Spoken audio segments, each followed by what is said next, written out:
द्विघात समीकरण है कि मूल बराबर है, यहाँ साफ साफ लिखा है कि मूल बराबर है, तो m का मान क्या होगा। तो सबसे पहले तो तुलना कर लेंगे हम क्या कि ax square plus bx plus c बराबर 0 से तुलना करेंगे। c का मान m, b का मान -12 है और a का मान कितना है 3।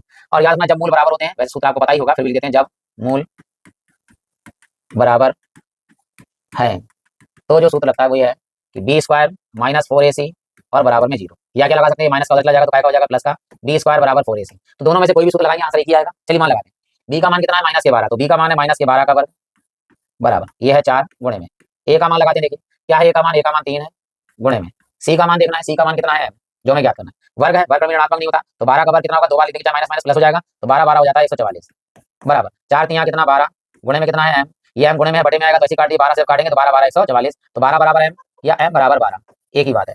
तो यहाँ पर आंसर आएगा m का मान कितना 12, तो ऑप्शन 4 6 और ये ऐसी वाला ऑप्शन 12 बिल्कुल सही आंसर है। ये हमारे सवाल हो गए 8। अब बढ़ते हैं 9वें सवाल की ओर। देखिए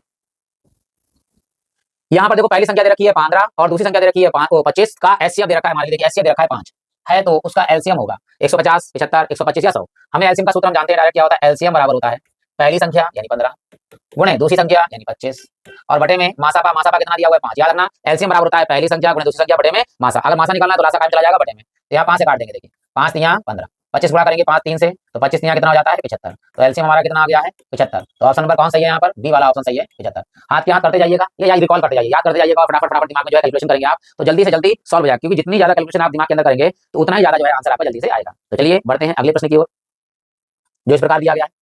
ए भी दिया गया है 3 1 -1 -3 के लिए सारवांतर डी का मान पूछ रहा है आपके लिए, ठीक, -2 1 2 या 5। तो पहला जो पद होता है उसे लिखते हैं हम a1, दूसरा पद होता है इसे लिखते हैं a2, तीसरा पद होता है इसे लिखते हैं a3 और चौथा पद होता है इसे लिखते हैं a4। और हम जानते हैं सारवांतर का सूत्र क्या होता है, सारवांतर d बराबर होता है a2 - a1, ठीक। चलिए मान लगा लेते हैं a2 का मान क्या है हमारे पास, a2 का जो मान दिख रहा है वो कितना है यहाँ पर 1, निशान का है माइनस, a1 का मान देखिए a1 का मान कितना है 3, ज्यादा कौन है माइनस के, तो निशान माइनस का आएगा। अब 3 में से एक ज्यादा वाले में से कम बटा तो निशान ज्यादा वाला लगता है, और 3 में से एक जाएगा तो कितना बचेगा 2, तो हमारा आंसर है कितना -2 सारवांतर आया, वो ऑप्शन नंबर ए ही है हमारा।